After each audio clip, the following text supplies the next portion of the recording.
Guillaume Lefebvre n'était pas seulement un PDG reconnu à Paris, il en était l'incarnation même. Costume sur mesure, regard tranchant, présence imposante dans les médias économiques, il était l'homme que les autres hommes voulaient devenir. À la tête de LFG Capital, un groupe d'investissement parmi les plus en vue de la capitale, il dirigeait son empire avec une précision chirurgicale. Depuis son bureau panoramique du 8e étage à la Défense, il prenait des décisions capables de faire trembler des entreprises entières. Mais un jour, tout cela prit fin. Tout avait commencé par une rumeur, une brèche infime dans l'armure parfaite de son succès. Un rapport anonyme avait atterri sur le bureau de l'administration fiscale. Il mentionnait des irrégularités dans les opérations offshore de la société. Guillaume, au départ, n'y prêta pas attention. Il avait traversé pire. Mais cette fois, l'enquête se fit publique. Les journalistes flairèrent le scandale, les investisseurs paniquèrent et les associés, autrefois loyaux, disparurent comme neige au soleil. En l'espace de 3 semaines, les comptes furent gelés, les partenaires se retirèrent et les clients exigèrent des réponses que Guillaume ne pouvait plus donner. Quand le couperet tomba, il ne restait déjà presque rien. LFG Capital fut dissoute et Guillaume fut reconnu responsable de plusieurs manquements de gouvernance. Aucun crime grave ne put être prouvé contre lui, mais l'opinion publique avait rendu son verdict bien avant les tribunaux. Pour les médias, il n'était plus un visionnaire, seulement un autre symbole de l'arrogance des élites. Il perdit la maison en pierre blanche à Neuilly, les voitures de luxe, les vacances dans les îles, et surtout les connexions qui, pendant des années, l'avaient protégé du monde réel. Mais ce qui le blessa le plus profondément ne se mesurait pas en actifs ou en titres. Ce fut le regard de Jules, son fils de 15 ans. Un regard qui, autrefois rempli d'admiration, s'était lentement teinté d'incompréhension, puis de dédain. Guillaume avait toujours été un père distant, trop occupé pour les anniversaires, les matchs de foot ou les devoirs du soir. Il compensait avec des cadeaux hors de prix, des week-ends improvisés à Londres ou à Milan. Mais maintenant qu'il n'avait plus rien à offrir, il réalisa que son fils ne le reconnaissait plus, ou pire, ne le respectait plus. Son épouse l'avait quitté depuis longtemps, bien avant la chute, fatiguée de vivre dans l'ombre d'un homme obsédé par sa propre ascension. Leur séparation n'avait jamais été un drame, elle était simplement logique, presque contractuelle. Ils avaient tout divisé en parts égales, comme 2 actionnaires rationnels. Mais avec Jules, rien ne pouvait être réglé ainsi. La colère du garçon, silencieuse et brûlante, était une dette que Guillaume ne savait pas comment rembourser. Quand l'ordre d'expulsion arriva, Guillaume comprit que la chute n'avait pas de fin nette. Ce n'était pas un accident de voiture spectaculaire, mais une lente désintégration. Il se retrouva seul, sans revenu, sans soutien, sans futur clair. Il avait tenté, dans un sursaut de fierté, de contacter d'anciens collègues, des amis d'autrefois. Tous répondirent poliment, mais aucun ne proposa d'aide. Dans leur monde, il était devenu toxique, un nom que l'on évitait de prononcer dans les cercles d'influence. C'est ainsi qu'un matin gris d'automne, Guillaume se retrouva devant un bâtiment austère en béton, à Saint-Denis, avec une valise râpée à la main. Le logement qu'on lui avait attribué était minuscule, 2 pièces à la peinture écaillée, dans un immeuble sans ascenseur. Il n'avait jamais mis les pieds dans ce quartier auparavant. Pour lui, Saint-Denis représentait tout ce qu'il avait toujours évité, la pauvreté, la promiscuité, l'échec. Et maintenant, c'était son adresse. Les premiers jours furent un choc. Il passa ses heures à chercher un semblant de solution, mais les appels restaient sans réponse. Les nuits étaient longues, le silence de l'appartement presque violent. Il ne reconnaissait plus sa propre voix quand il parlait à haute voix.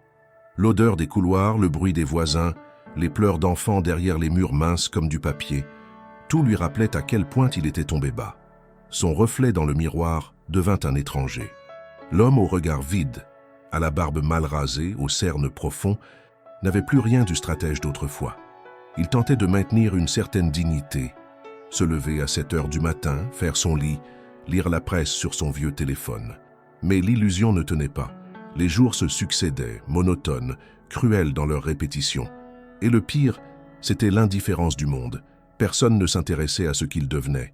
Pour la première fois, il n'était plus important. Un matin, n'ayant presque plus rien à manger, il suivit l'un des voisins jusqu'à un centre communautaire où des repas gratuits étaient distribués. Il hésita à entrer, la honte accrochée à ses épaules comme un manteau trop lourd. Mais son estomac grogna plus fort que sa fierté. C'est là que commença quelque chose qu'il ne comprenait pas encore. Une transition invisible, faite de regards échangés, de silences partagés et d'un quotidien qu'il n'avait jamais connu. Il ne le savait pas, mais c'est là, parmi les murs défraîchis de ce centre social, que sa vie allait véritablement commencer. Saint-Denis. Ce nom, pour Guillaume, avait toujours évoqué une autre réalité, un monde parallèle dont il ne voulait rien savoir. Durant sa carrière, il avait entendu parler de ce territoire à travers les gros titres anxiogènes ou les discussions condescendantes des dîners d'affaires, insécurité, précarité, promiscuité. Pour lui, c'était une zone à contourner, à oublier, à ignorer. Jamais il n'aurait imaginé y vivre un jour. Et pourtant, le voilà dans cet immeuble gris, au cœur de ce quartier qu'il avait si longtemps méprisé. Le petit appartement social qu'on lui avait attribué n'était pas insalubre, mais il portait les stigmates d'un usage usé, d'un entretien bâclé, d'une absence de soins. Les murs ternes semblaient absorbés par le silence pesant des lieux. Les fenêtres laissaient filtrer un courant d'air permanent, et la cuisine, minuscule, tenait plus du débarras que d'un véritable espace de préparation. Guillaume, ancien maître des bilans financiers, se trouvait désormais à calculer au centime près la durée de chaque brique de soupe, chaque paquet de riz, chaque rouleau de papier toilette. Les premiers jours, il évitait de croiser les autres résidents. Il sortait tôt, rentrait tard, feignant d'avoir un emploi, ou du moins un but. En réalité, il passait ses heures à errer dans les rues de la ville, le regard fuyant, les épaules rentrées, comme pour échapper à son propre reflet. Son apparence, toujours un peu soignée malgré la chute, le trahissait parfois. Quelques passants lui lançaient des regards interrogateurs, comme s'ils se demandaient ce qu'un homme comme lui faisait là. Il les ignorait. Ce n'était plus leur jugement qui le hantait, mais celui qu'il portait sur lui-même. Il tenta d'obtenir des aides, des conseils pour retrouver un emploi, mais son nom circulait encore dans certains réseaux professionnels. Il était devenu une figure gênante, un exemple de ce qu'il ne fallait pas faire. Trop connu pour redevenir anonyme, trop controversé pour qu'on lui tende la main. Les institutions sociales, elles, lui proposaient des formations de base, des ateliers de réinsertion. Il les refusait d'abord par orgueil, puis un jour il céda. C'est en se rendant à une permanence d'information qu'il découvrit, presque par hasard, l'existence du centre communautaire local, un bâtiment modeste, coincé entre deux tours d'habitation, sans prétention mais avec une activité palpable. On y distribuait des repas chauds à midi, on y organisait des ateliers de soutien scolaire, des consultations juridiques gratuites, des formations en informatique. C'était un lieu de survie autant que de résilience. Guillaume, d'abord réticent, poussa un jour la porte du centre peu avant midi. Il n'avait presque plus rien dans son frigo. L'accueil fut simple, impersonnel, mais non dépourvu de dignité. On lui tendit une assiette sans poser de questions. Il s'assit seul dans un coin, évitant les regards. La salle était bruyante, vivante, remplie de personnes de tous horizons. Mères seules, retraités, migrants, jeunes en errance. Chacun avait son histoire et aucune ne ressemblait à la sienne. Du moins, c'est ce qu'il croyait. Il revint le lendemain, puis le surlendemain. Peu à peu, le rituel s'installa. Il apprenait à connaître les visages, les voix, les rythmes. Il ne parlait pas beaucoup, mais il observait. Il remarquait la manière dont certains partageaient leur pain sans un mot, comment d'autres se soutenaient d'un simple regard et comment une forme de solidarité silencieuse habitait l'endroit. Ce n'était pas de la pitié, ni de la charité. C'était autre chose, quelque chose de plus brut, plus direct. Une humanité qu'il n'avait jamais vue dans les salons dorés où il évoluait autrefois. Un matin, alors qu'il longeait les rues commerçantes en direction du centre, il croisa deux jeunes garçons qui couraient en riant, un ballon dégonflé à la main. Ils le frôlèrent, sans le voir, disparaissant entre deux bâtiments. Plus loin, une vieille femme, voilée, l'interpella pour lui demander l'heure. Il répondit, presque surpris d'avoir une interaction normale. À sa gauche, un homme chantait doucement en rangeant les légumes d'un étal de marché improvisé. Ce quartier, qu'il avait si longtemps redouté, commençait à prendre une autre forme. Moins caricaturale, plus complexe, plus réelle. C'est aussi dans ce quartier qu'il apprit à faire la queue, une vraie queue, pas celle des cocktails mondains ou des assemblées générales, mais celle qui exige patience et humilité. Il attendait son tour pour une assiette de pâtes, un rendez-vous avec un travailleur social, une douche chaude. Il découvrait ce que cela signifiait de dépendre d'un système qu'il avait toujours considéré comme inefficace, voire inutile. Il comprenait, à travers son propre inconfort, l'arrogance avec laquelle il avait autrefois jugé ces structures et ceux qui en bénéficiaient. Malgré lui, un changement s'opérait. Lent, imperceptible, mais réel. Ses pensées devenaient moins centrées sur la revanche, sur le désir de regagner sa position, et plus ancrées dans l'instant présent. Il ne rêvait plus de conseils d'administration, mais d'une nuit sans cauchemar, d'un repas complet, d'une conversation sincère. Il n'avait jamais connu la pauvreté, ni même la précarité. Aujourd'hui, il apprenait non seulement à les comprendre, mais à les vivre. C'est dans cet état d'esprit, encore fragile, qu'il la vit pour la première fois.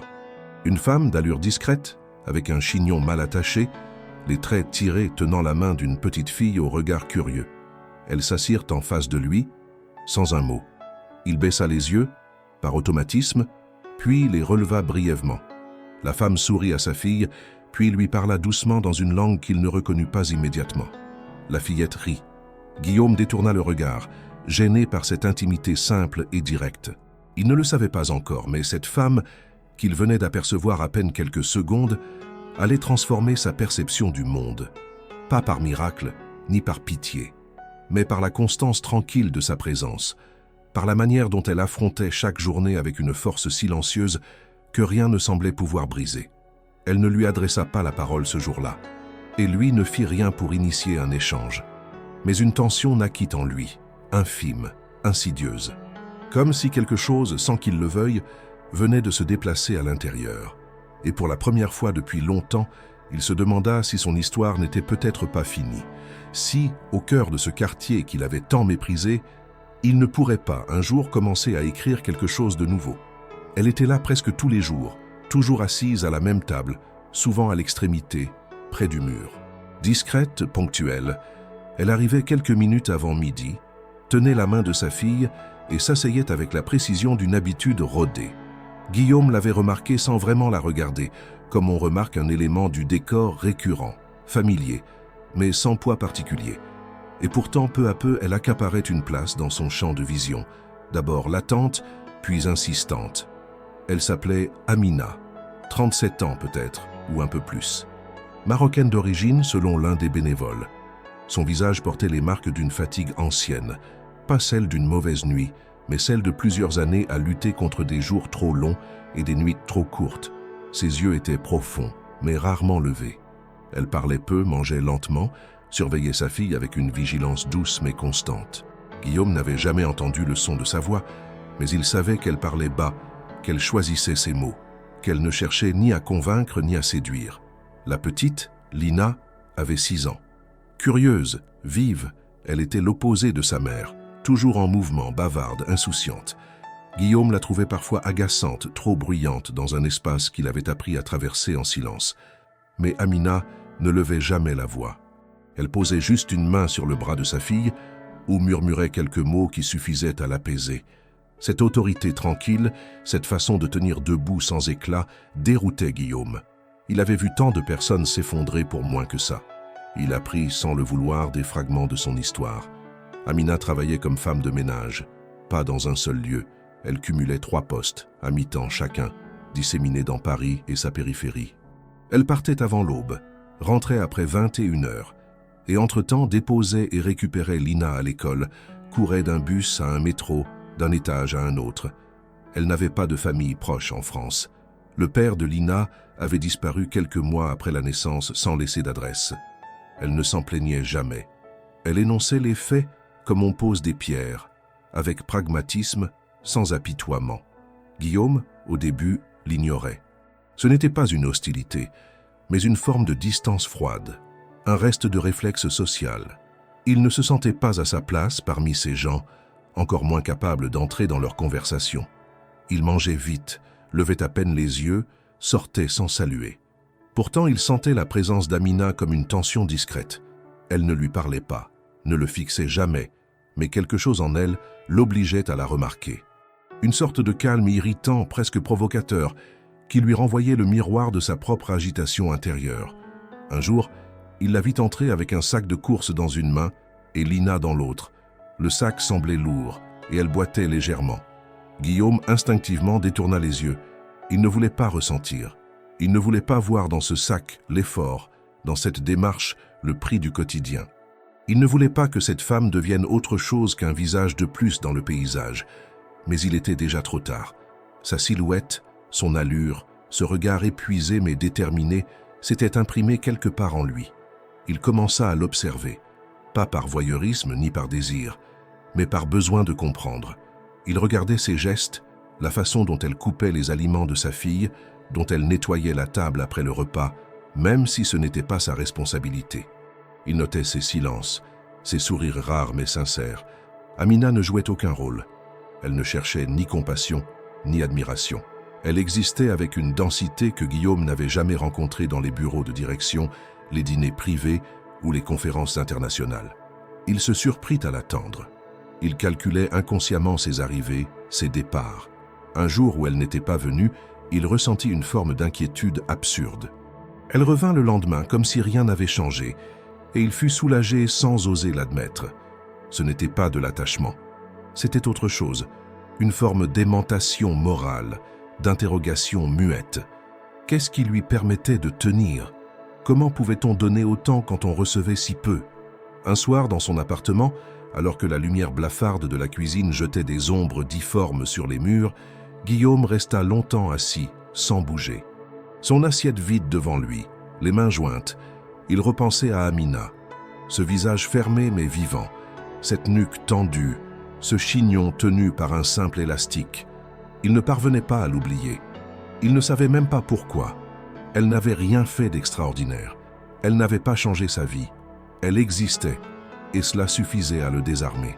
C'était peut-être cela qui le dérangeait le plus, l'absence de drame. Amina ne se plaignait jamais. Elle ne semblait pas chercher un sauveur, ni même une issue. Elle avançait un pas après l'autre, avec une obstination tranquille. Cela défiait tous les schémas mentaux de Guillaume, tous ses anciens repères.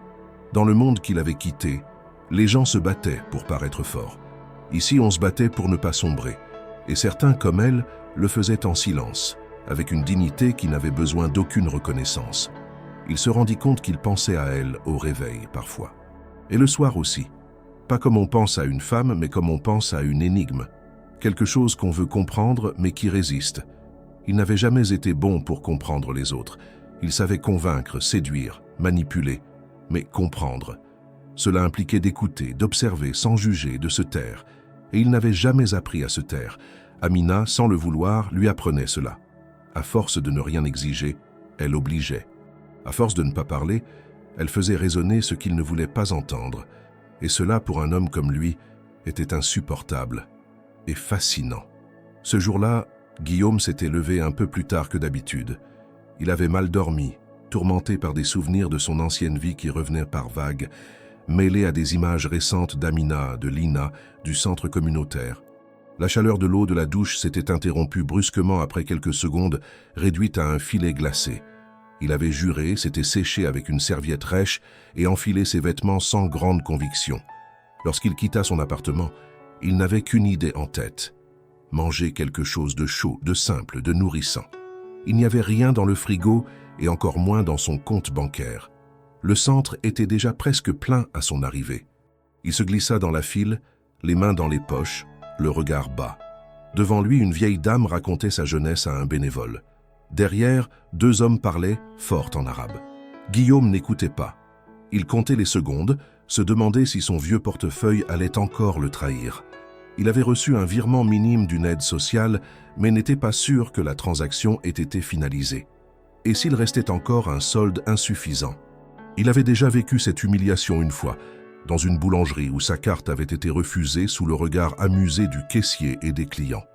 Depuis, chaque passage à la caisse était un supplice. Quand son tour arriva, il prit un plateau, s'approcha du terminal de paiement et tendit sa carte avec un air neutre. Il pria intérieurement pour que le bip retentisse sans accroc. Mais au lieu de cela, l'écran afficha le mot redouté, transaction refusée. Le bénévole, gêné, lui adressa un regard rapide, puis tenta une seconde fois. Même résultat. Guillaume sentit une chaleur monter dans sa nuque, puis envahir son visage. Il bredouilla quelque chose à propos d'un problème technique, fit mine de chercher dans ses poches un billet inexistant, puis reposa lentement le plateau sur le comptoir. Derrière lui, les voix s'étaient tues. Il était observé. Il allait tourner les talons quand une voix douce, mais ferme, coupa le silence. « Je paie pour lui ». Guillaume se figea. Il reconnut la voix avant même de se retourner. C'était Amina. Elle s'était avancée, tenant sa propre carte dans une main, Lina dans l'autre. Elle ne le regardait pas. Elle fixait le terminal. Elle posa sa carte, valida la transaction, puis prit un second plateau qu'elle tendit au bénévole.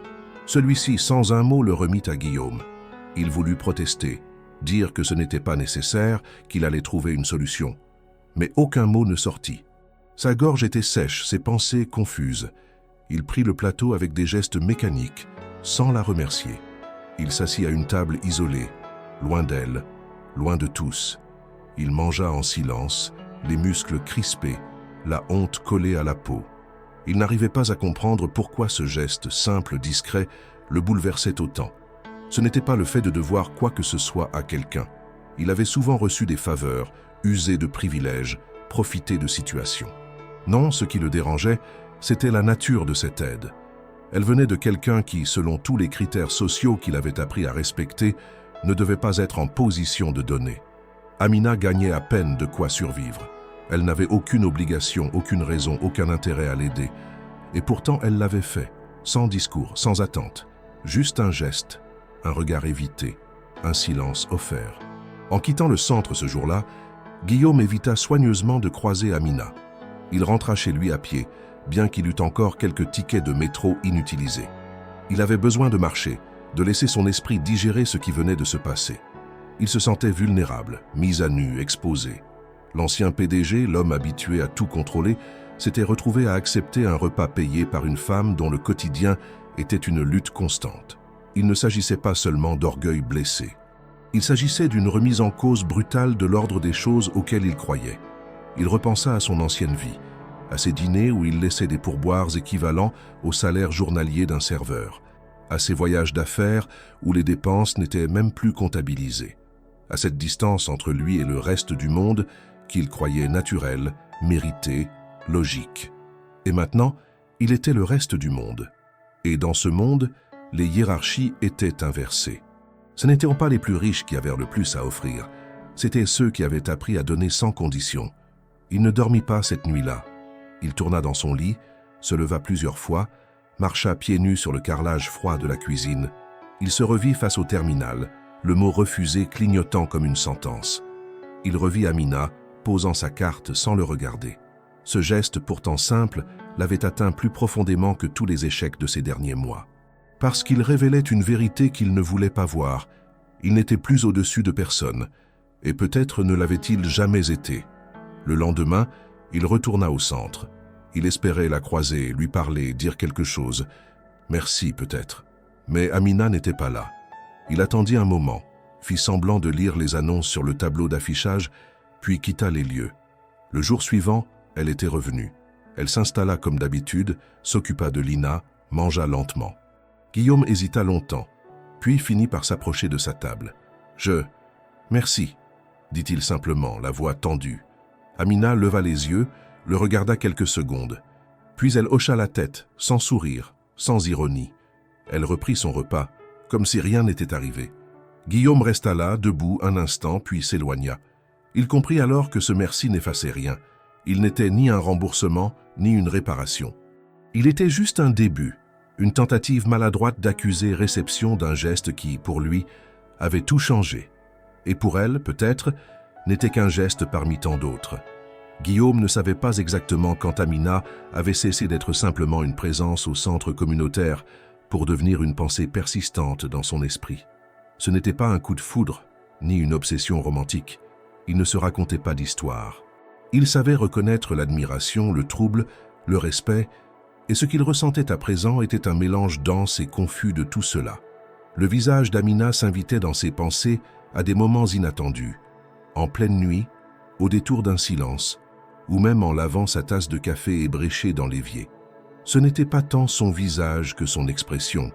Ce regard fatigué, oui, mais surtout cette manière d'être présente au monde, sans jamais réclamer de place. Guillaume avait passé sa vie à chercher l'influence, la reconnaissance, le pouvoir. Dans chaque salle de réunion, dans chaque dîner mondain, il occupait l'espace, imposait ses idées, négociait, séduisait, gagnait. Il avait appris que dans le monde des affaires, exister, c'était dominer. Et voilà qu'il découvrait, à travers une femme invisible pour les standards qu'il connaissait, une autre façon d'être, sans bruit, sans stratégie, sans ambition apparente, mais d'une force qui résistait à l'usure du quotidien. Il commença à l'observer plus consciemment, mais toujours à distance. Il ne la suivait pas, il ne cherchait pas à lui parler plus que nécessaire. Il se contentait de la regarder lorsqu'elle ne le voyait pas.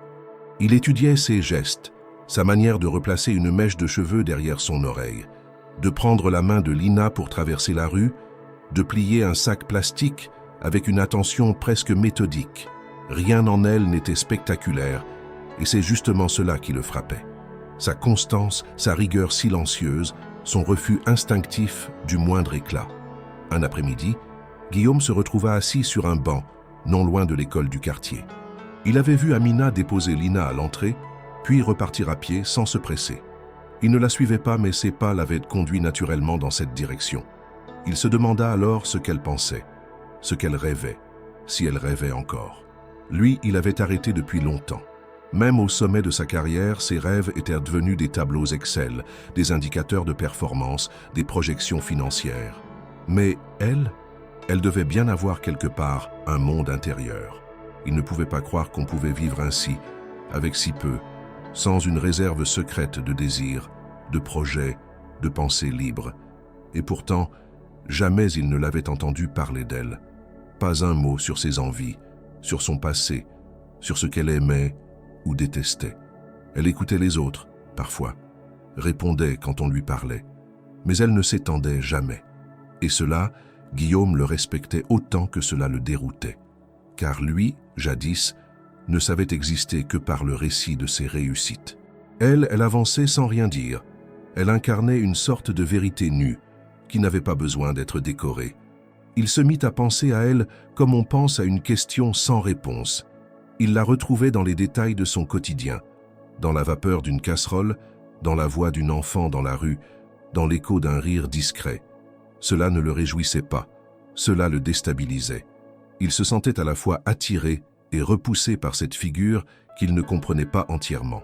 Et plus il essayait de l'analyser, plus elle lui échappait. Un jour, il la vit s'arrêter devant une vitrine de librairie d'occasion. Elle tenait Lina par la main et la fillette montrait un livre coloré du doigt. Amina sourit, secoua doucement la tête, puis sortit quelques pièces de sa poche. Elle entra. Guillaume, de l'autre côté de la rue, resta figé. Il sentit une émotion bizarre lui monter dans la poitrine. Ce moment, banal en apparence, était d'une beauté étrange. Il n'aurait jamais imaginé que l'achat d'un livre usagé puisse lui faire cet effet. Ce n'était pas le livre. C'était ce qu'il symbolisait. Un effort, une concession, une petite victoire du quotidien. Le soir même, Guillaume rentra chez lui et ouvrit un vieux carnet. Il n'écrivait jamais rien. Tout ce qu'il avait fait, tout ce qu'il avait construit, avait toujours été numérique, immédiat, efficace. Mais là, il avait besoin de poser quelque part ce qu'il ne savait dire à personne. Il nota une phrase, simplement. Elle existe comme une évidence qu'on ne peut ignorer. Puis il ferma le carnet, le rangea dans le tiroir et s'assit en silence. Les jours passaient, et Amina restait la même, toujours ponctuelle, toujours discrète. Elle portait les mêmes vêtements, simples, propres, souvent les mêmes couleurs. Elle avait ce manteau gris qu'elle boutonnait toujours jusqu'en haut, même quand il ne faisait pas froid. Peut-être une habitude, peut-être une barrière. Guillaume n'osa jamais poser la question. Il n'était pas encore prêt à entrer dans son monde. Il n'avait pas ce droit, pas encore. Il savait seulement qu'elle faisait désormais partie du sien, d'une façon irréversible. Un matin, alors qu'il traversait la place pour rejoindre le centre, il croisa un ancien voisin de Neuilly. L'homme bien mis promenait son chien. Ils échangèrent un regard. Guillaume, par réflexe, esquissa un sourire. Mais l'autre détourna les yeux, fit semblant de ne pas le reconnaître et continua sa route. Ce rejet le blessa moins qu'il ne l'aurait cru. Il pensa immédiatement à Amina. Elle ne l'aurait pas ignoré. Elle aurait reconnu la fatigue dans ses yeux, même si elle n'en disait rien. Il réalisa que la société qu'il avait perdue n'était pas seulement faite de luxe, mais aussi de masques, de façades, de relations fragiles. Ici, à Saint-Denis, au milieu des bruits de casseroles et des rires d'enfants, il découvrait autre chose, une vérité plus rude, mais plus humaine. Et Amina, dans ce paysage, en était le centre silencieux. Elle représentait une force nouvelle, une boussole qui pointait vers quelque chose qu'il ne savait pas encore nommer, mais qu'il sentait juste. Il ne savait pas ce que cela deviendrait. Il ne savait même pas s'il oserait un jour lui dire ce qu'il pensait ou ce qu'il voyait en elle. Mais une chose était certaine, elle n'était plus seulement une image. Elle était une présence constante, une question ouverte, un portrait vivant qui ne quittait plus son esprit. Et ce simple fait, ce déplacement intérieur, suffisait à changer, lentement mais profondément, la manière dont il voyait le monde. Guillaume se réveilla ce matin avec la sensation persistante d'un poids sur la poitrine, un mélange d'anxiété et de lucidité qui rendait le simple fait de respirer difficile. L'estomac vide. Il se leva d'un bond, refuse d'écouter le silence oppressant de son appartement. Il attrapa un vieux manteau élimé et sortit dans les rues grises de Saint-Denis, décidé à marcher sans but précis, comme pour chasser les pensées trop lourdes. Il s'arrêta devant un petit café, l'air fermé, prêt à commander un café noir, quand il entendit un nom familier murmuré par quelqu'un assis à une table non loin. Guillaume Lefebvre. Il leva les yeux, le cœur s'emballa. L'homme qu'il appelait était élégant, costume sombre, cheveux tirés en arrière, exactement comme les souvenirs qu'il avait tenté d'effacer. C'était Antoine Dubois, l'un de ses anciens associés, celui qu'il n'avait plus jamais voulu revoir. Le temps sembla se figer. Guillaume resta immobile, hésitant. Antoine se leva, traversa la pièce d'un pas assuré et posa une main sur son épaule. Il prononça un bonjour mesuré, une voix neutre, mais l'on devinait l'assurance qu'il avait habitué à commander. Il l'invita à s'asseoir. Il y eut un instant de silence lourd. Autour d'eux, les habitués regardaient furtivement, curieux de reconnaître ce visage célèbre, tombé en disgrâce. Antoine ne le regardait pas avec pitié. Non, il regardait un homme réduit au silence, à la marge, un homme qu'il pouvait encore tirer vers le haut, ou écraser à nouveau. Il fallait ménager l'équilibre, il fallait tenter. On proposa de lui verser un café, une boisson chaude qu'ils partagèrent. L'odeur âcre, l'amertume du breuvage, tout cela lui paraissait étrange, comme si le goût du café lui ouvrait les veines à nouveau. Antoine parla. Sa voix était calme, posée, presque familière. Il évoqua des opportunités, un marché discret, un terrain où l'argent coulait sans bruit, sans compte à rendre. Il ne dit pas tout au début. Il laissa planer le mystère. Mais au fil des phrases, l'offre apparut clairement. Une sorte de commerce parallèle, des transactions éloignées des regards. Il proposait à Guillaume de rejoindre le projet, d'apporter son sens aigu de la stratégie, sa connaissance des circuits financiers. Avec un risque mesuré, mais des gains rapides, de quoi remonter la pente sans besoin de redevenir le PDG officiel, sans besoin de tout reconstruire selon les règles traditionnelles.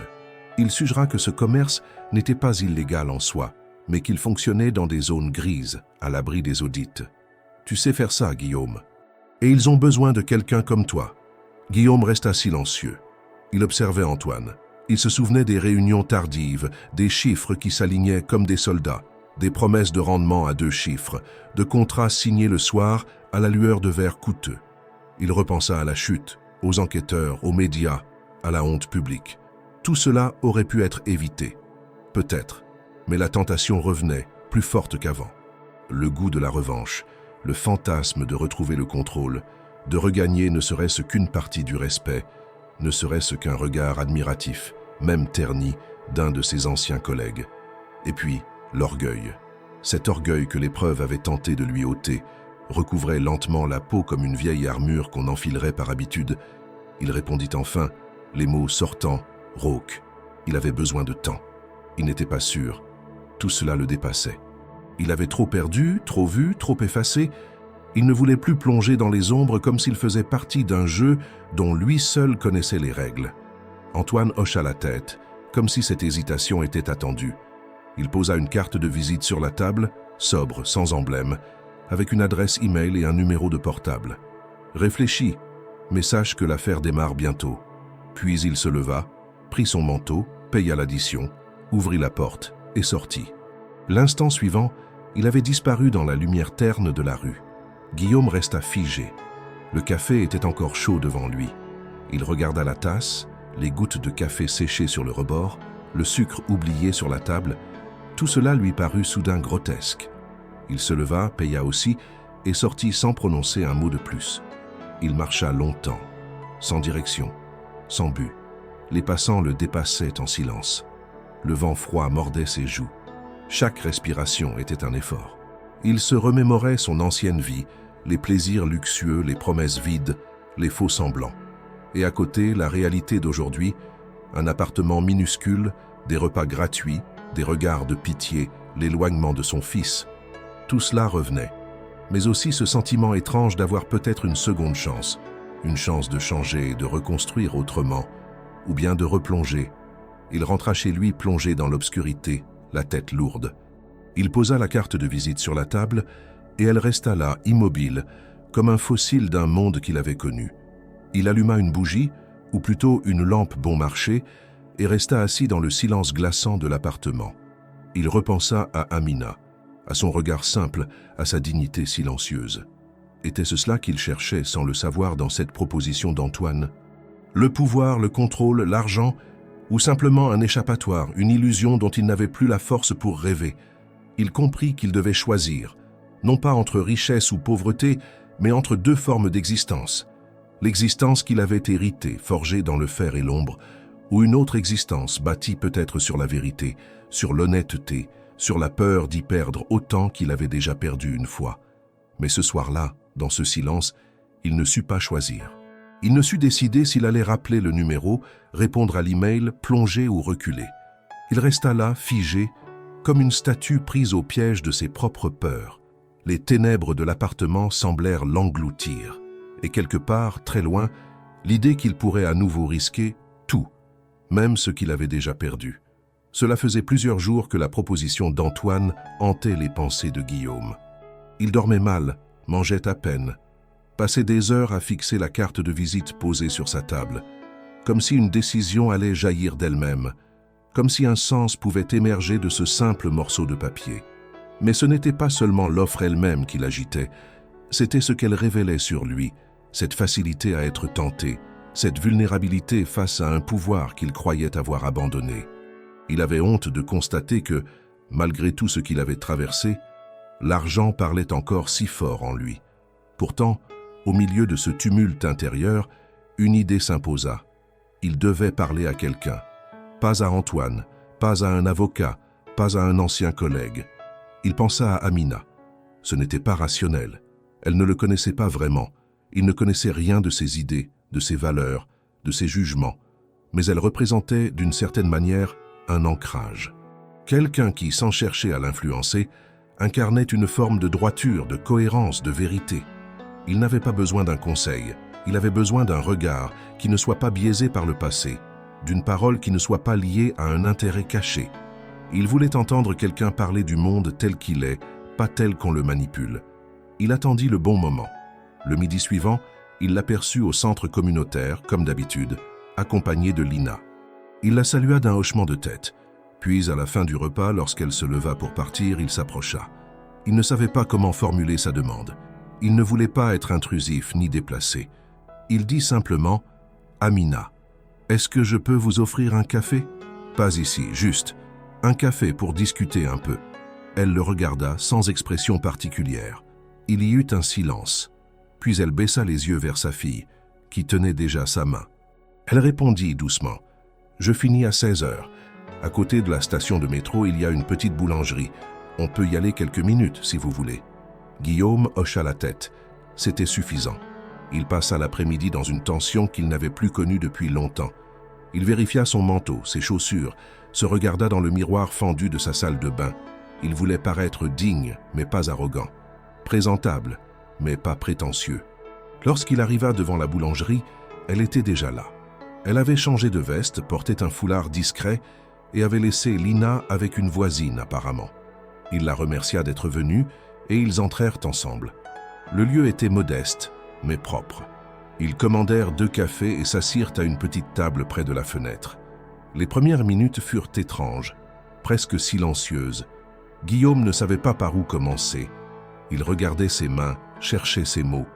C'est Amina qui parla la première. « Vous avez l'air fatigué. Vous ne dormez pas ?» Il répondit par un sourire faible. « C'est compliqué. Je suis face à une décision et je ne sais pas quoi faire. J'ai reçu une proposition. Quelque chose qui pourrait me sortir de cette situation financièrement. Mais c'est une zone grise. Pas illégale, pas officiellement, mais pas propre non plus. » Amina l'écoutait sans bouger. Elle ne réagit pas immédiatement. Elle le fixait sans jugement, mais avec une attention réelle. Il poursuivit. « J'ai perdu beaucoup, vous savez. J'ai perdu mon entreprise, ma maison, mon fils ne me parle plus. Et maintenant, quelqu'un revient vers moi avec une opportunité de remonter, de reprendre un peu de pouvoir. Mais ce serait au prix de ma conscience, peut-être. Et je me rends compte que je ne suis plus sûr de ce que je vaux, de qui je suis. » Amina baissa les yeux, tourna doucement sa tasse entre ses mains. Puis elle parla calmement. « Vous n'avez pas besoin de pouvoir, vous avez besoin de vous retrouver. Ce que vous décrivez, ce n'est pas une opportunité. C'est une répétition. Si vous reprenez les mêmes chemins, vous retournerez au même endroit. Et vous le savez. » Il la regarda surpris par la clarté de sa réponse. Il voulut répliquer, évoquer les besoins, la survie, la réalité du monde. Mais elle le coupa doucement. « Moi aussi, je fais des choix tous les jours. J'ai 3 emplois. Je dors peu. J'ai une fille à élever seule. Je pourrais, moi aussi, accepter certaines facilités. Fermer les yeux. Mais je ne veux pas transmettre à Lina l'idée qu'on doit trahir ce qu'on est pour avancer. Je veux qu'elle voie que tenir debout, parfois, c'est plus important que courir vite. » Guillaume resta silencieux. Les mots d'Amina ne cherchaient pas à convaincre. Ils étaient comme des pierres posées l'une après l'autre, formant un chemin. Il sentit quelque chose céder en lui, une sorte de tension, de rigidité. Il ne s'agissait plus de succès ou d'échec. Il s'agissait de se regarder en face et d'accepter ce qu'on y voyait. Ils restèrent là un moment, sans parler. Le bruit de la rue filtrait à travers la vitre. Le café refroidissait. Amina finit par se lever. Elle remit son foulard, prit son sac et le regarda. « Vous êtes libre, Guillaume. Mais souvenez-vous, tout ce qu'on reconstruit sur du sable finit par s'écrouler. Si vous voulez bâtir autre chose, il faut commencer ailleurs, et autrement. » Elle sortit. Guillaume resta seul, les yeux posés sur la tasse vide. Ce n'était pas un conseil, ce n'était pas une réponse, mais c'était peut-être la seule vérité qu'il lui fallait entendre. Guillaume n'avait pas donné de réponse formelle à Antoine. Il n'avait ni appelé ni écrit.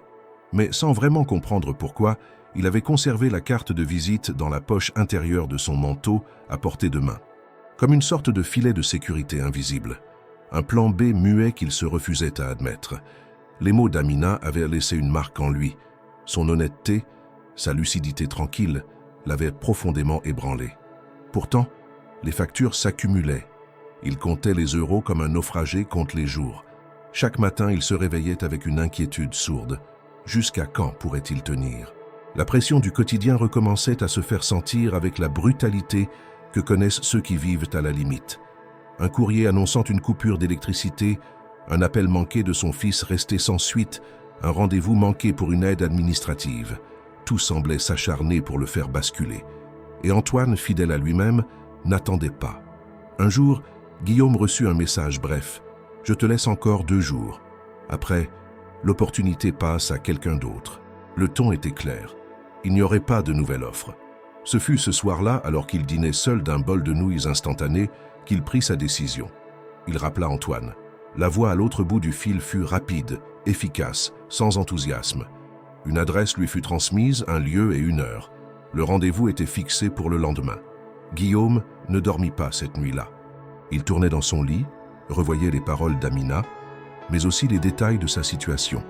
Son compte presque vide, son frigo contenant à peine de quoi tenir 3 jours, ses vêtements fatigués, son fils qui l'évitait.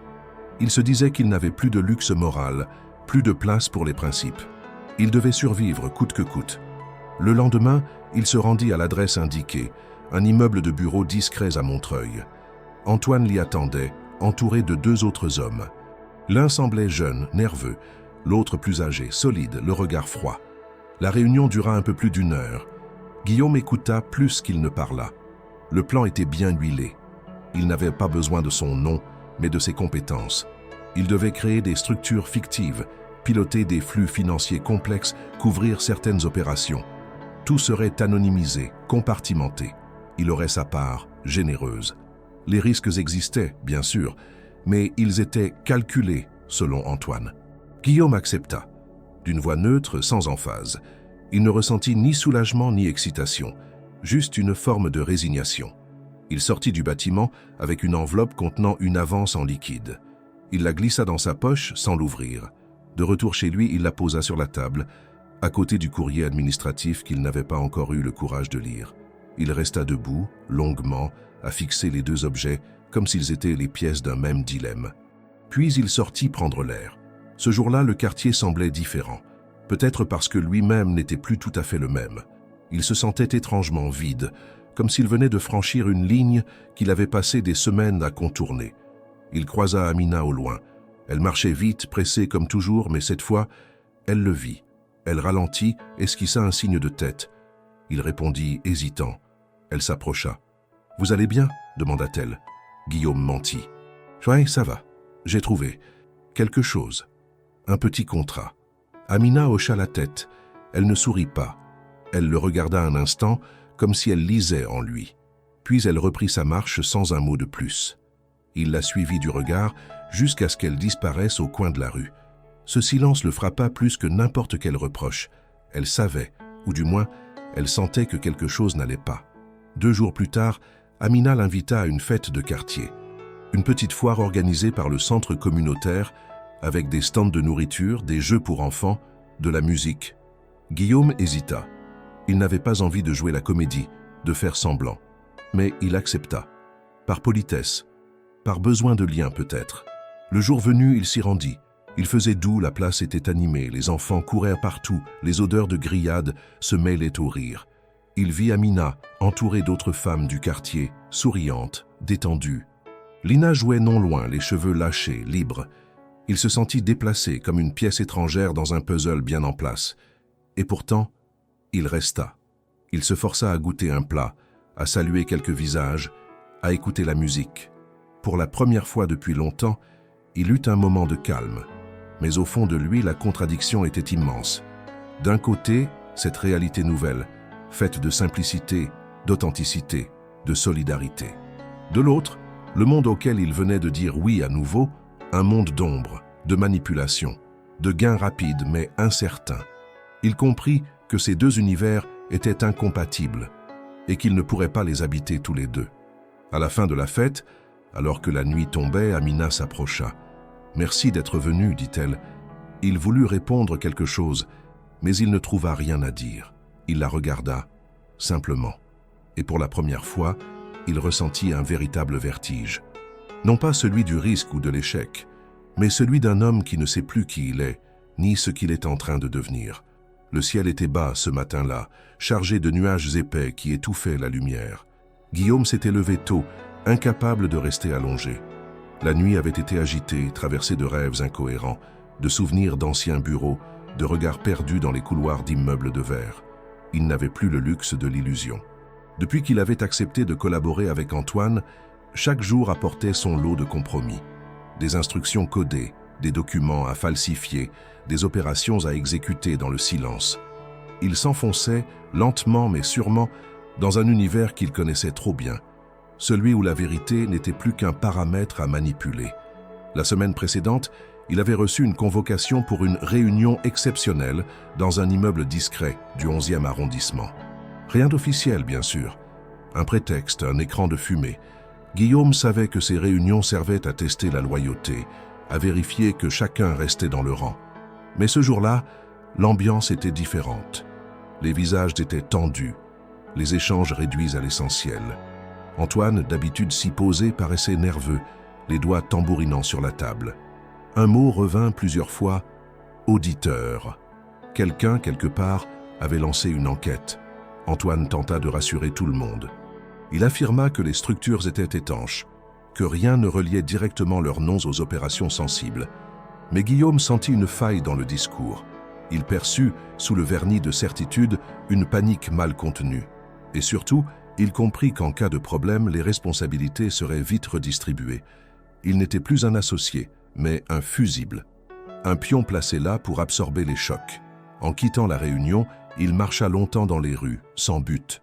Les souvenirs revenaient, douloureux. Les menottes froides sur ses poignets le jour de la perquisition, les flashs des photographes à la sortie du tribunal, les unes de journaux avec son nom en lettres capitales. Il avait juré de ne plus jamais revivre cela. Il pensait avoir tout perdu une fois, mais il comprenait maintenant qu'on pouvait toujours perdre davantage. Ce fut dans cet état de tension qu'il rejoignit le centre communautaire le lendemain, cherchant dans la routine un semblant de calme. Il s'installa à sa table habituelle, seul, tentant de manger sans goût. Amina entra plus tard que d'habitude, le visage fermé. Elle s'assit sans un mot, occupée à calmer Lina qui pleurait doucement.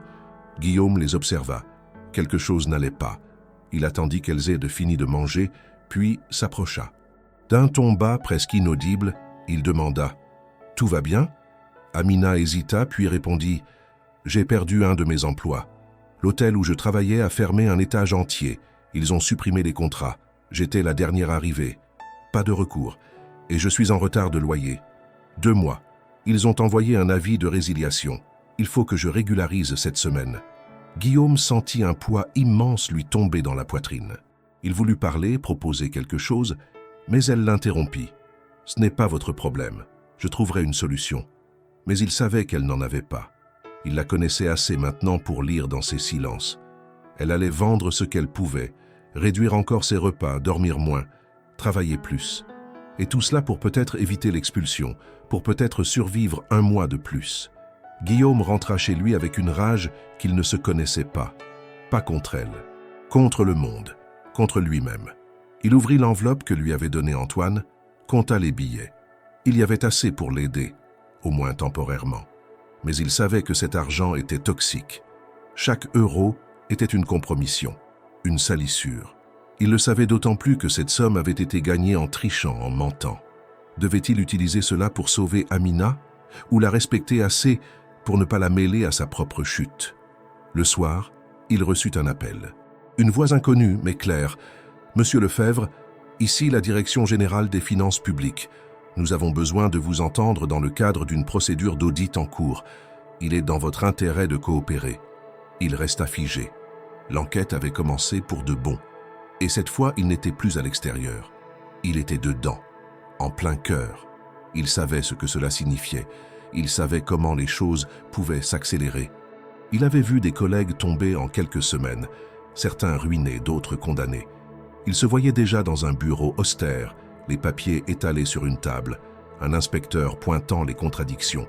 Il vit les portes se refermer, une à une. Il pensa à son fils, à Amina, à Lina, et à cette chance qu'il avait eue, une chance minuscule mais réelle, de recommencer. Il s'était trahi. Il passa la nuit à réfléchir. Il rassembla tous les documents qu'il avait. Il relut les échanges, les codes, les preuves. Il savait qu'il pouvait dénoncer Antoine. Tout était encore récupérable. Il pouvait coopérer, réduire sa peine, peut-être même éviter un procès. Mais cela impliquait une autre trahison. Une trahison de celui qui l'avait pourtant aidé à sortir de l'abîme. Même si cette aide avait un prix. À 5 heures du matin, Guillaume se leva, les yeux cernés, le corps lourd. Il regarda l'enveloppe, toujours sur la table. Il pensa à Amina, à ce qu'elle lui avait dit un jour. « Si tu veux bâtir autre chose, il faut commencer ailleurs. » C'était maintenant. C'était là, dans ce choix précis. Il ne pouvait plus fuir. Le jour de vérité n'était pas dans une salle d'audience. Il était ici, dans cet appartement froid, entre 2 décisions. Il devait choisir ce qu'il voulait être, définitivement. Guillaume resta assis plusieurs heures sans bouger, les coudes appuyés sur ses genoux, les mains jointes, la tête penchée. Le jour commençait à peine à se lever, mais la lumière qui entrait dans l'appartement était terne, presque inexistante. Son esprit, lui, tournait à une vitesse vertigineuse. Chaque option qu'il envisageait semblait le mener vers une forme de perte. Mais il savait que l'immobilité ne serait pas une solution. Il n'y aurait pas de sortie propre, pas de miracle. Il devait agir, et le moment était venu. Dénoncer Antoine signifiait tout perdre à nouveau. L'argent gagné, les quelques perspectives ouvertes, l'image fragile qu'il essayait de reconstruire. Cela signifiait aussi s'exposer publiquement une fois de plus, faire face aux médias, à la justice, aux conséquences de ses actes. Mais garder le silence l'impliquerait davantage dans un système qu'il méprisait. Cela reviendrait à trahir Amina, Lina, et tout ce qu'il avait commencé à comprendre de cette autre vie, plus simple, mais plus digne. Il décida de marcher pour clarifier ses idées. Il descendit les escaliers lentement, salua un voisin sans entendre la réponse et sortit dans la rue encore vide. Il marcha longtemps, sans but, jusqu'à s'arrêter devant l'immeuble où se trouvait l'appartement d'Amina. Il resta de l'autre côté de la rue sans oser approcher. Il savait que c'était risqué. Il savait aussi qu'elle était à un tournant. Elle était sur le point de tout perdre. Et il, lui, pouvait faire quelque chose. Il retourna chez lui avant 9 heures. Il ouvrit son ordinateur portable et commença à rédiger un courrier. Pas à Antoine, pas à un avocat, à la Direction générale des finances publiques. Il déclara vouloir coopérer. Il mentionna des documents qu'il détenait, des transferts, des sociétés écrans, des noms. Il proposa de rencontrer un agent pour tout expliquer. Il n'envoya pas immédiatement le message. Il le relut 3 fois, modifia quelques phrases, en supprima d'autres. Puis, sans réfléchir davantage, il cliqua sur « Envoyer ». Le souffle coupé, il se recula, regardant l'écran vide. C'était fait. Il venait de faire le choix. Il venait de tout risquer, à nouveau. Mais cette fois, sans illusion, sans stratégie. Il n'agissait pas pour sauver sa réputation. Il agissait pour redevenir un homme. Le lendemain, un rendez-vous lui fut fixé. Il se rendit à l'adresse donnée, un bureau impersonnel, au 4e étage d'un bâtiment administratif. On le fit patienter. Puis un inspecteur entra accompagné d'une jeune femme chargée de prendre des notes. Ils ne perdirent pas de temps. Ils écoutèrent. Ils demandèrent des précisions. Ils prirent les copies des documents qu'il avait préparés. L'entretien dura 2 heures. Guillaume répondit à tout sans détour. Il ne tenta pas de se dédouaner. Il reconnut ses erreurs, expliqua les mécanismes, les responsabilités, les motivations. À la fin, l'inspecteur le remercia. Il n'y eut ni sourire ni commentaire, juste un « nous vous recontacterons ». Et il repartit seul, plus léger, mais encore loin d'être soulagé. Pendant les jours qui suivirent, il s'attendait à tout. Une perquisition, une garde à vue, un appel d'Antoine furieux, un article dans la presse. Mais rien ne se passa. Le silence s'installa. Le vide, encore. Pourtant, en lui, quelque chose avait changé. Il se sentait droit. Pour la première fois depuis longtemps, il n'éprouvait plus de honte en croisant son reflet dans le miroir. Il n'avait pas résolu tous ses problèmes, il n'était pas devenu un homme nouveau en un seul geste. Mais il avait fait le choix de ne pas se mentir. Et cela, il le sentait, avait plus de valeur que tout ce qu'il avait possédé avant. Un soir, en rentrant, il vit Amina devant l'immeuble. Elle vendait des vêtements de Lina, soigneusement pliés sur une couverture. Quelques jouets aussi. Une vieille bouilloire. Guillaume s'arrêta, glacé. Elle faisait cela pour payer son loyer. Il s'approcha lentement. Elle leva les yeux, le vit et baissa aussitôt la tête. « Tu n'as pas besoin de faire ça, dit-il. » Elle haussa les épaules. « C'est la seule chose que je peux faire. Je ne mendie pas, je ne vole pas. Je vends ce qui est à moi. » Il resta un moment sans parler, puis fouilla dans sa poche. Il sortit l'enveloppe qu'il avait conservée, celle d'Antoine. Il la tendit vers elle. « Prends-la, je ne veux pas de cet argent. Mais il peut t'aider à garder un toit. » Elle le fixa longuement puis secoua la tête. « Je ne veux pas d'argent sale. Tu sais ce que ça coûte. Et tu sais que ça ne rachète rien. » Il garda la main tendue, mais elle n'avança pas. Finalement, il rangea l'enveloppe. « Je l'ai dénoncé. Tout est en marche. Ce sera peut-être long, peut-être difficile, mais je ne suis plus avec lui. » Cette fois, elle le regarda autrement. Pas avec admiration, pas avec gratitude, mais avec reconnaissance. Une reconnaissance silencieuse. Elle ne dit rien. Il ne demanda rien. Il s'assit à côté d'elle sur le trottoir, en silence. Les passants les contournaient. Ils restèrent là, l'un à côté de l'autre. 2 existences fragiles, marquées, mais alignées pour un instant. Guillaume avait fait son choix. Il avait renoncé à la facilité. Il avait risqué, encore, mais il ne regrettait pas. Ce qu'il avait retrouvé, il ne savait pas encore comment le nommer. Peut-être une forme d'honnêteté, peut-être un début de rédemption, peut-être simplement la possibilité de recommencer sans tricher. L'orage avait éclaté en début de matinée. Une pluie froide et dense s'abattait sur Paris, frappant les vitres avec insistance. Guillaume se tenait dans le petit salon de son appartement, la télévision éteinte, le téléphone à portée de main. Il savait que ce jour allait arriver. Après avoir coopéré avec l'administration fiscale, il s'attendait à ce que la nouvelle finisse par sortir. Il ne fut donc pas surpris quand il reçut l'appel d'un ancien journaliste économique avec qui il avait autrefois partagé des informations avantageuses. Cette fois, c'était lui la cible, et l'histoire était trop parfaite pour être ignorée. Guillaume Lefebvre, l'ancien magnate de la finance, trahit son ancien associé et collabore avec les autorités fiscales dans une affaire de fraude massive. Ce fut le titre qui apparut, quelques heures plus tard, sur les principaux sites d'information, puis à la télévision, puis sur les réseaux sociaux. On parla de lui comme d'un homme revenu de tout, prêt à tout pour sauver sa peau. Certains le traitèrent de lâche, d'opportuniste. D'autres, plus rares, saluèrent le courage d'un repenti. Mais Guillaume, lui, ne se sentit ni fier ni honteux. Il avait fait ce qu'il fallait, et ce qui allait suivre ne dépendait plus de lui. Antoine, bien sûr, réagit.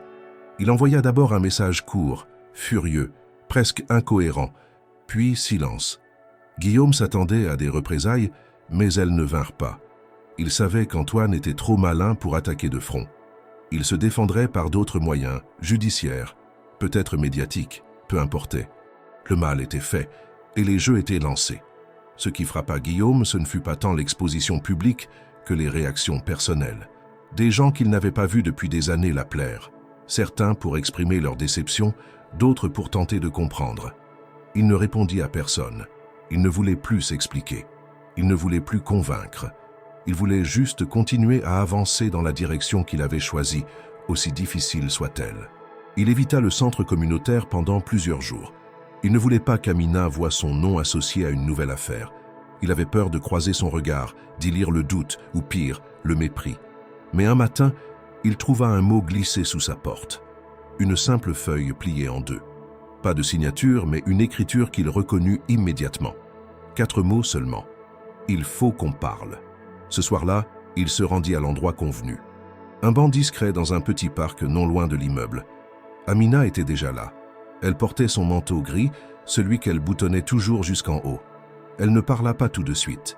Il s'assit à côté d'elle, gardant une distance respectueuse. Le silence dura quelques minutes. « Tu aurais pu disparaître, dit-elle enfin. Faire comme si de rien n'était. Garder l'argent. Te taire. » Guillaume hocha lentement la tête. « J'y ai pensé. Oui. » Elle tourna légèrement la tête vers lui. « Mais tu ne l'as pas fait. » Il ne répondit pas, elle reprit. « Ce n'est pas ce que tu as fait qui me surprend. C'est que tu sois allé jusqu'au bout. Tu savais que tu allais perdre encore, mais tu l'as fait quand même. » « Parce que je ne pouvais plus me regarder, murmura-t-il. Elle acquiesça doucement. « Alors maintenant, qu'est-ce que tu vas faire ?» Guillaume inspira profondément. Il avait pensé à cette question depuis plusieurs jours. Et pour la première fois depuis des mois, il avait une réponse claire. « Je veux construire quelque chose. Pas pour moi. Pas pour laver mon image. Quelque chose d'utile, de concret. J'ai des compétences, Amina. J'ai passé ma vie à bâtir des empires qui ne servaient qu'à enrichir d'autres hommes comme moi. Et ça a mené à quoi? À une chute, à du vide. Je veux mettre tout ça au service d'un autre but. » Elle le regarda, attentive. Quel genre de but? Il se tourna vers elle, pleinement. Aider les femmes comme toi, les mères seules, les travailleuses invisibles, celles qui tiennent ce pays sans jamais apparaître dans les statistiques. Je veux créer un programme de formation, de soutien, d'entrepreneuriat. Utiliser ce que je sais pour leur permettre de ne plus dépendre des aides, de construire leur propre structure, leur propre avenir. Le silence revint un instant. « Et tu veux que je fasse quoi là-dedans ?» demanda-t-elle, la voix calme. « Je veux que tu sois cofondatrice. Pas une vitrine, une vraie partenaire. Tu sais ce que c'est que de vivre avec rien. Tu sais ce qu'il faut. Tu peux m'aider à ne pas me tromper. » Elle fronça légèrement les sourcils. « Et pourquoi moi ? Parce que tu es la seule personne que je respecte sans condition. Parce que tu m'as montré ce que je refusais de voir. Et parce que je ne veux pas faire ça seule. » Amina le fixa longtemps. Puis elle détourna le regard, regarda les arbres autour d'eux, les lumières des lampadaires qui filtraient à travers les feuilles. « Si je dis oui, ce sera à mes conditions. Je ne veux pas de belles promesses. Je ne veux pas de slogans. Je veux du concret, des résultats, du travail sérieux et pas de retour en arrière. » « Rien de tout ça, répondit Guillaume. Elle se leva. « Alors on commence demain. Mais ce ne sera pas facile. Je ne veux plus que ce soit facile. Elle fit un pas, puis se retourna. Tu as encore beaucoup à prouver, Guillaume. À moi, peut-être, mais surtout à toi-même. Il hocha la tête, sans un mot. Et pour la première fois depuis longtemps, il sentit en lui non pas de la peur, ni de la honte, mais une volonté simple, celle d'avancer. Pas pour retrouver ce qu'il avait perdu, mais pour bâtir enfin ce qu'il n'avait jamais eu. Você disse, proximo tópico, não se esqueça do mínimo de 5. 500 caracteres combinados em cada parte. Não faça repetições. Não coloque emoji e nem mensagem ubitópicos. Honre a quantidade pedida de caracteres. Em hipótese alguma, faça menos de 5. 500 caracteres. Isso é extremamente importante. Não ouse gastar mensagens falando o que fará na próxima. Escreva no idioma que pedi. Não quero o misticismo narrador viral 10. Partie 12. Recommencer pour de vrai. Le lendemain matin, Guillaume arriva en avance devant la salle municipale que le centre communautaire leur avait prêtée pour un projet pilote. La pièce était nue, sans charme, avec des murs ternes et quelques tables bancales. Mais pour lui, elle représentait un espace vierge, sans passé, sans échecs attachés. Il avait passé la nuit à travailler sur une esquisse de projet, un programme d'initiation à la gestion budgétaire, aux bases de l'entrepreneuriat, à la compréhension du marché local. Ce n'était pas grand-chose, mais c'était un début, un premier pas hors des ruines de son ancienne vie. Amina arriva à l'heure exacte. Elle portait un jean simple, un pull sombre, les cheveux attachés comme toujours. Elle le salua d'un signe de tête, sans effusion. Ils se mirent au travail immédiatement. Amina apporta ses idées, pratiques, ancrées dans la réalité du quartier. Quels étaient les besoins réels des femmes qu'elle voulait aider? Quels obstacles rencontrait-elle au quotidien? Comment toucher celles qui ne fréquentaient même pas le centre communautaire par peur du regard des autres? Elle parlait avec précision, chaque mot pesé, chaque remarque fondée sur une expérience vécue. Guillaume, de son côté, traduisait ses besoins en plans concrets. Tableaux de progression, objectifs hebdomadaires, partenariats à solliciter, pistes de financement à explorer. Il rédigeait des emails, contactait d'anciens confrères, pas les plus puissants, mais ceux qu'il savait capables de croire en un projet différent, loin des logiques de rendement immédiat.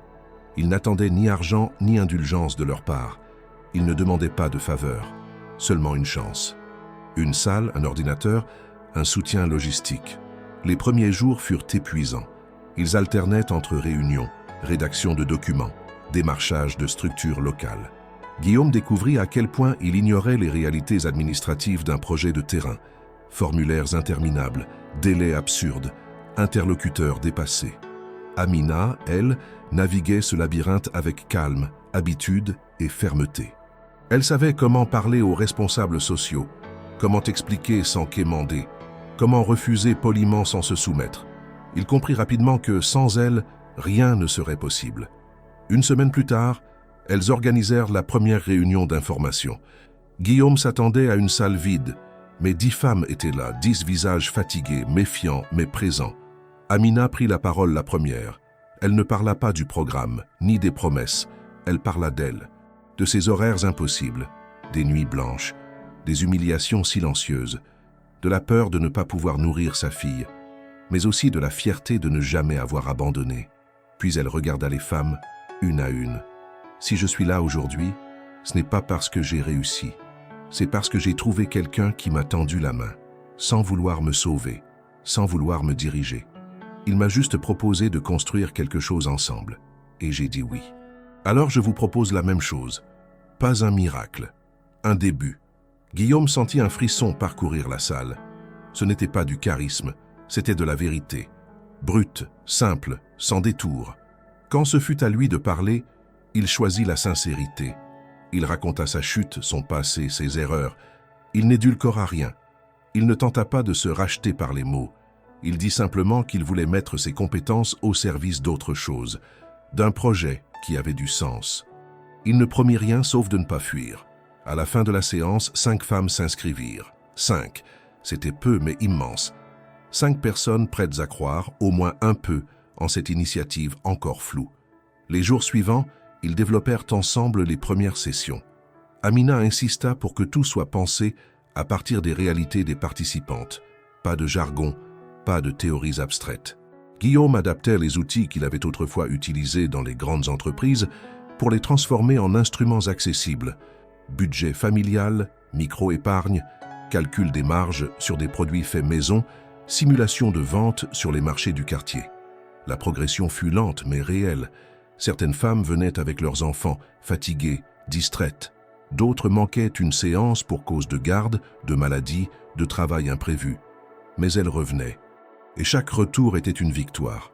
Un matin, alors qu'il rangeait les chaises après un atelier, Amina s'arrêta et regarda Guillaume. « Tu tiens tes promesses. » Il s'essuya les mains sur son pantalon, surpris. « Ce n'est que le début. »« Oui, mais c'est la première fois que je vois quelqu'un comme toi ne pas lâcher. » Il resta silencieux, touché. Il ne savait pas comment répondre à cela. Quelques jours plus tard, un premier article parut dans un journal local. Le ton était neutre, factuel, mais il soulignait la particularité de l'initiative.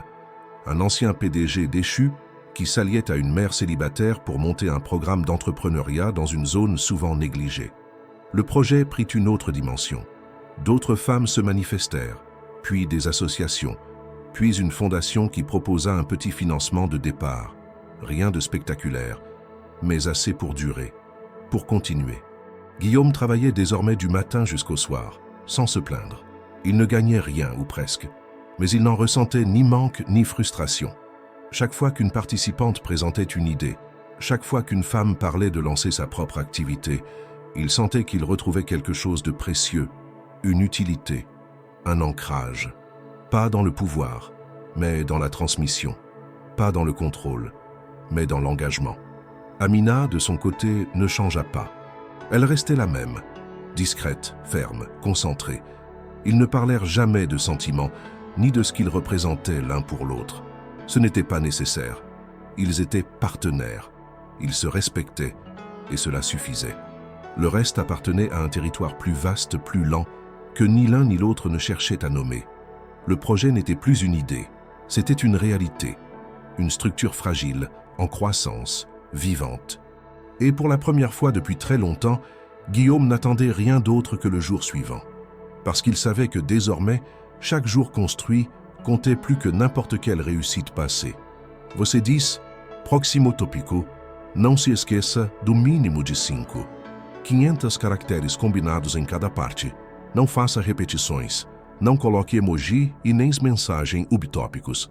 Honre a quantidade pedida de caracteres. Em hipótese alguma, faça menos de 5. 500 caracteres, isso é extremamente importante. Não ouse gastar mensagens falando o que fará na próxima. Escreva no idioma que pedi. Não quero misticismo narrador viral. Disse. Parte 13. L'impact d'une vie simple. 6 mois plus tard, le programme cofondé par Guillaume et Amina n'était plus une expérimentation hésitante, mais une initiative ancrée dans le quartier, soutenue par plusieurs institutions locales et respectée par ceux qui, au début, n'y voyaient qu'un projet de plus, promis à l'oubli. Ce qui avait commencé comme une tentative presque désespérée de réinventer un sens à 2 existences brisées était devenu un lieu de transformation réelle pour des dizaines de femmes. Et dans ce mouvement collectif, Guillaume lui-même avait été transformé. Chaque jour, il arrivait tôt dans les locaux du projet. Il saluait les premières participantes avec un sourire discret, préparait la salle, ajustait les feuilles de travail, testait les nouveaux modules pédagogiques. Il ne donnait plus d'ordre, ne dirigeait plus avec la distance d'un supérieur hiérarchique. Il écoutait, il accompagnait, il apprenait. Le mot PDG n'avait plus de place ici. Il n'était plus Monsieur Lefebvre, il était Guillaume, simplement. Un homme qui avait chuté, s'était relevé et tentait désormais de faire partie d'un tout plus grand que lui. Amina, fidèle à elle-même, n'avait jamais cherché la lumière. Elle refusait les interviews, déléguait les apparitions publiques, restait concentrée sur l'essentiel, les personnes. C'est elle qui gérait les conflits entre participantes, qui rassurait celles qui doutaient, qui repérait celles qui n'osaient pas parler. Elle n'était pas une figure d'autorité, elle était un point d'ancrage, une force douce et constante autour de laquelle le projet trouvait son équilibre. Guillaume avait compris très tôt que c'était elle, la vraie colonne vertébrale de tout ce qu'il construisait. Plusieurs des femmes formées avaient lancé de petites activités. Une cuisine collective vendant des plats faits maison aux entreprises des environs. Un service de couture, une garderie solidaire à horaires flexibles. Chacune de ces initiatives avait une histoire, un visage, une lutte derrière elle. Et chaque réussite, même minime, était célébrée comme une victoire partagée. Guillaume se souvenait du jour où l'une des participantes, d'abord silencieuse et méfiante, avait pris la parole lors d'un atelier pour expliquer comment elle avait convaincu son propriétaire de lui accorder un délai de paiement grâce à ses premiers revenus. Ce jour-là, Guillaume n'avait pas pu retenir ses larmes. Ce n'était pas un chiffre d'affaires, c'était une reconquête de dignité. Le lien avec son fils, Jules, avait lui aussi commencé à se rétablir, lentement, sans grande déclaration. Un message d'abord, puis une visite, puis une après-midi entière passée ensemble, à discuter de tout sauf du passé. Guillaume ne cherchait pas à se faire pardonner. Il ne promettait rien. Il se contentait d'être là, disponible, vrai. Jules, de son côté, avait grandi. Il observait son père avec une distance prudente, mais il revenait. Et cela, pour Guillaume, était déjà énorme. Quant à la relation avec Amina, elle resta ce qu'elle avait toujours été, une alliance. Forte, profonde, mais sans les étiquettes habituelles. Ils ne partageaient pas leur quotidien. Ils ne se confiaient pas leurs pensées intimes à la moindre occasion. Mais ils se connaissaient, ils se reconnaissaient. Et cela suffisait à bâtir une confiance rare. Guillaume n'avait jamais connu cela, ni dans ses amitiés, ni dans ses amours passés. Une forme d'évidence silencieuse. Il ne la définissait pas, il la respectait. Un jour, alors qu'il terminait de ranger les documents après une réunion avec des partenaires associatifs, Guillaume s'arrêta un instant et regarda Amina. Elle était en train de relire un document, concentrée. Il lui dit « Tu sais que sans toi, rien de tout cela n'existerait. » Elle leva les yeux, le fixa quelques secondes, puis répondit « Sans toi, non plus. Mais ce qui compte, ce n'est pas nous. C'est ce que ça devient, ce que ça laisse. » Ces mots résonnèrent profondément en lui. Il comprit que leur force ne venait pas de ce qu'ils étaient individuellement, mais de ce qu'ils avaient choisi de construire ensemble, jour après jour, dans le réel, sans illusion. Le projet s'étendait désormais à d'autres quartiers. Des bénévoles s'étaient joints à eux, certains formés par Guillaume, d'autres venus de milieux très différents, attirés par l'authenticité du modèle. Une ancienne cadre reconvertie en coach bénévole. Un retraité de la banque qui venait expliquer les prêts. Une étudiante en sociologie venue documenter le parcours des femmes impliquées. Ce n'était plus un centre, c'était un écosystème. Un mouvement discret, mais vivant. Guillaume ne cherchait plus la reconnaissance. Il refusait les propositions d'interview, ne répondait plus aux sollicitations des médias qui, soudainement, trouvèrent son parcours inspirant. Il avait donné une seule réponse, une fois, à un journaliste trop insistant. « Je ne suis pas un exemple. Je suis juste un homme qui a compris trop tard ce qui comptait vraiment. » Parfois, en fin de journée, il restait seul dans la salle vide, après que tout le monde était parti. Il s'asseyait, fermait les yeux, écoutait le silence. Et il pensait à la distance parcourue. Pas celle mesurée en euros, en succès, en reconnaissance, mais celle qui sépare un homme perdu d'un homme debout. Un homme qui croyait avoir tout perdu et qui avait trouvé dans une vie simple plus qu'il n'aurait jamais espéré. Amina venait parfois le chercher à ce moment-là. Elle entrait sans bruit, posait sa main sur son épaule et disait « On rentre ?» Il hochait la tête et il partait sans avoir besoin d'en dire plus. Guillaume avait appris qu'il n'y a pas de chute définitive.